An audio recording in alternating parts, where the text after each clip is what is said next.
Hey, it's Mark from Stock Pursuit and the active Twitter account.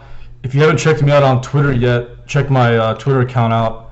It's like my handle here on YouTube. It's stock_pursuit, and I post a lot of things on Twitter regularly, pretty much every day. I'm posting some of the best things that I find. Twitter is really good or X is good for information, real-time information, and apparently even like yesterday or the day before, the X was the go-to when all the Facebook and Instagram had a server outage, apparently, or the Facebook was down. And I guess people that are on it a lot, that's a big deal, But X has outages too, but it's really good for real-time information. And yeah, I've been on a long time for stock research, and there's a lot of smart people on it, especially if you're trying to keep up with AI or tech. But I just do that on the side anyway, because the tech is leading the market now. So now that we're talking about AI, one of the stocks I found a while back was the STRC. And STRC was a deep value stock back last year. I found it when it was like $2 a share, and it went all the way down to like 50 cents or 50 something cents. And it was a discount to net current asset value, or what we call a deep value stock. A deep value stock is a stock its market cap is trading for less than the net current assets or net tangible assets. So it's basically just the liquid assets on the balance sheet, like cash, accounts receivable, inventory, and then the net tangible assets is property, includes the actual properties. So there's no it doesn't include IP or any intangible assets. So the STRC, it got even cheaper than when I found it. I mean, it was down a lot, but what I found is when I find the net current asset stocks, the last couple of years especially, it's been good to pick ones that are in the right sector, that are getting a good sector rotation, like the IMPP. I found that one right when the Baltic Dry Index was strong and the stocks hadn't been up yet. Like the shipping stocks were still, they weren't up that much, and I noticed that the sector rotation was probably going to come into shippers, so the IMPP was a good one. Of course, you could have just picked a sector, any stock in that sector, but the IMPP, it fit that criteria, being a deep value stock, and it was up like 300% or something from my my article. And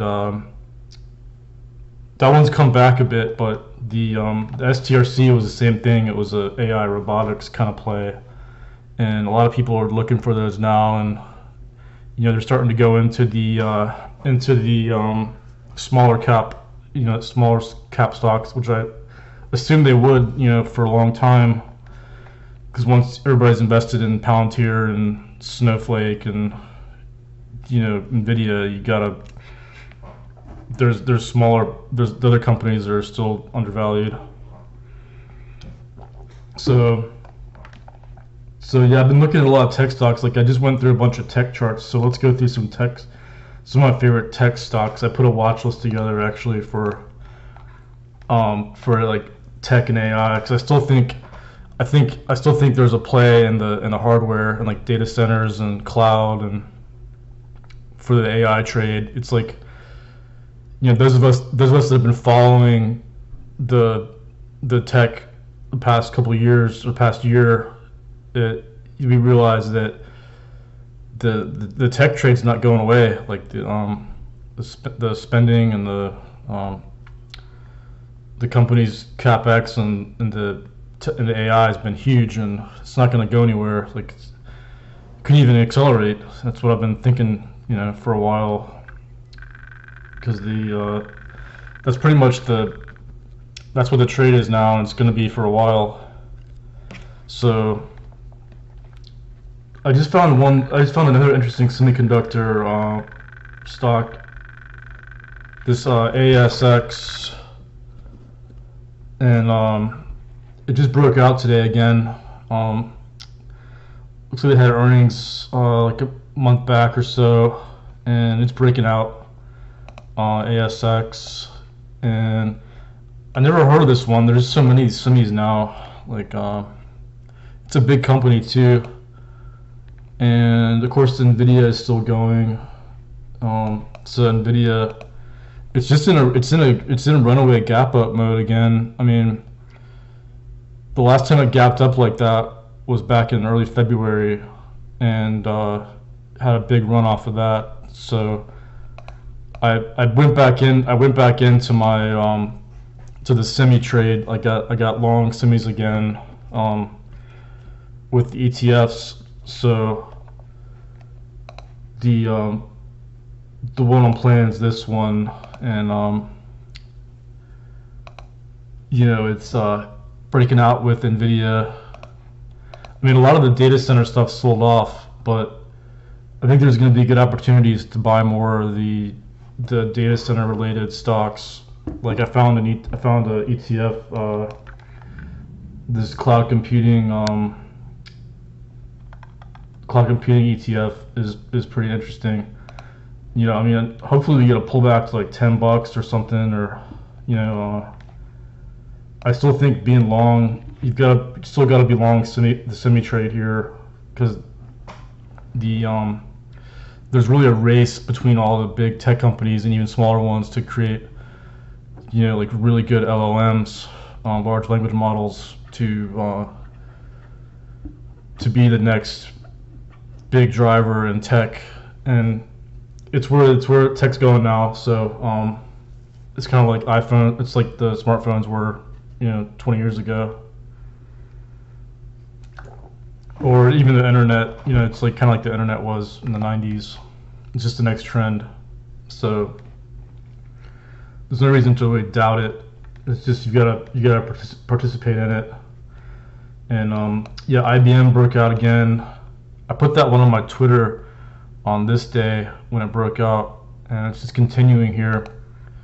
And my kind of long shot, like speculative, maybe my lack of tech knowledge and quantum computing and all that makes me think this, but it seems to be the most logical next step if they do get breakthroughs. They're still likely to come from breakthroughs in LLMs. It's still likely to come from you know, just regular neural nets and you know, just the kind of hardware they've been using, because the compute's been shown to be productive and benefiting like LLMs and those neural nets. But it's possible quantum computing could be the next breakthrough, because the goal is AGI, and just the best LLMs you can make, and the best ones you could get would be with quantum computing, or maybe like this.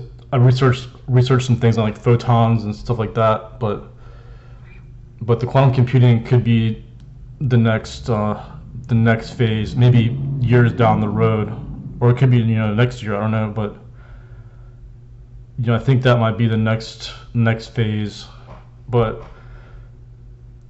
I'm not sure how to actually see how they're going into that. Like some of the quantum computing stocks had some pops again, like the RGTI is a mostly strictly quantum computing company, and you know, it's up again, but they still haven't really taken off. And ARQQ is another one, and I've got call options on both of these, and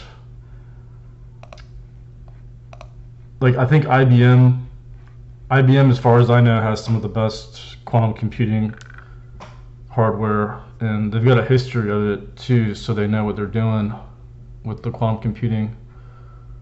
So maybe if there's a breakthrough, if there's another breakthrough and maybe keeping them more closer to room temperature or something, or I mean, this is just like wild speculation, but if they can keep them room temperature or something like that, the IBM has the infrastructure for that, because they've been doing it for a long time, and they've got the investment in it already.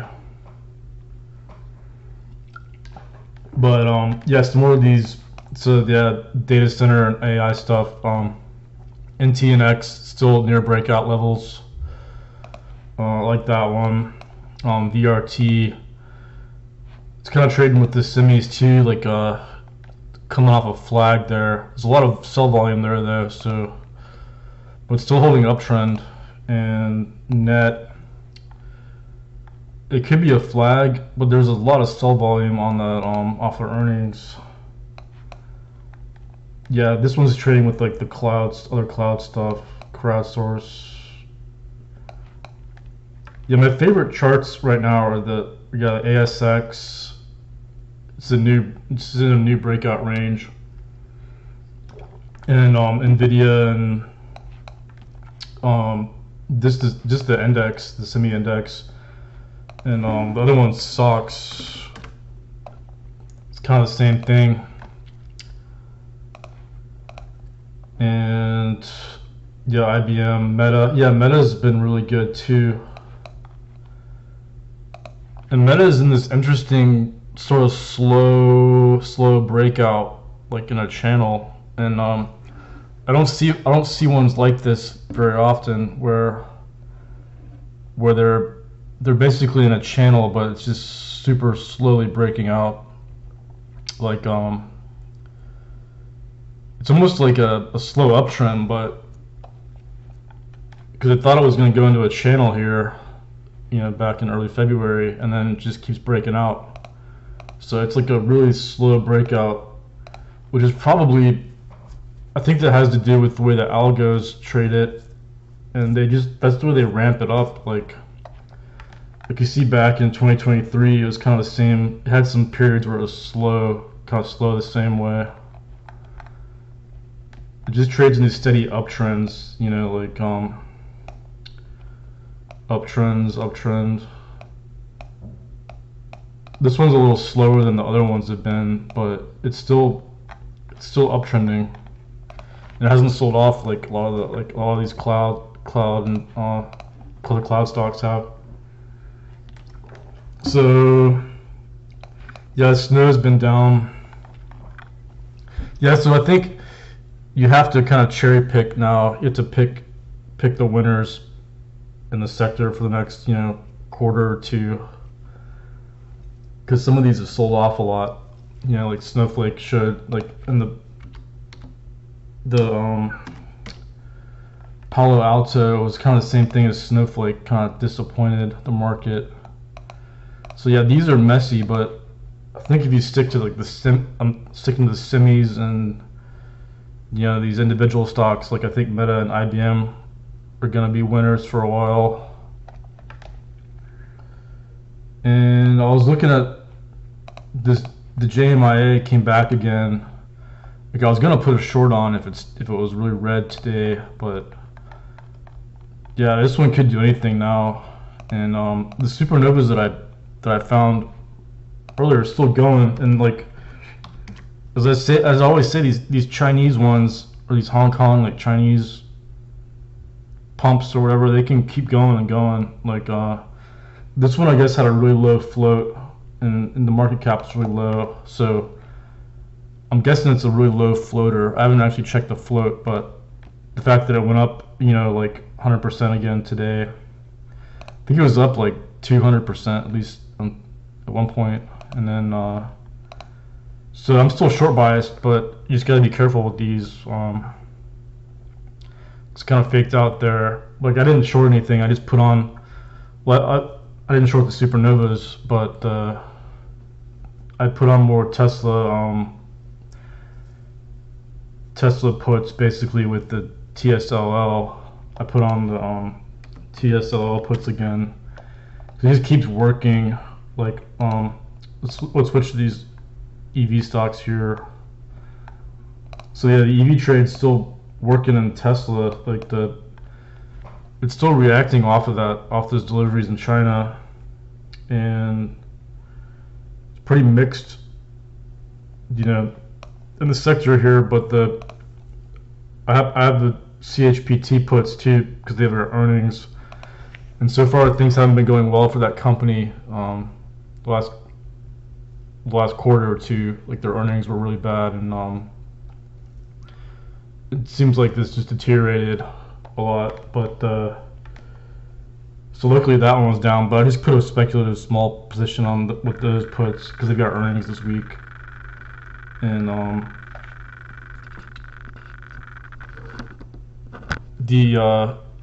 this camera seems to like actually like shake or like rattles a little bit sometimes. It's really weird. But the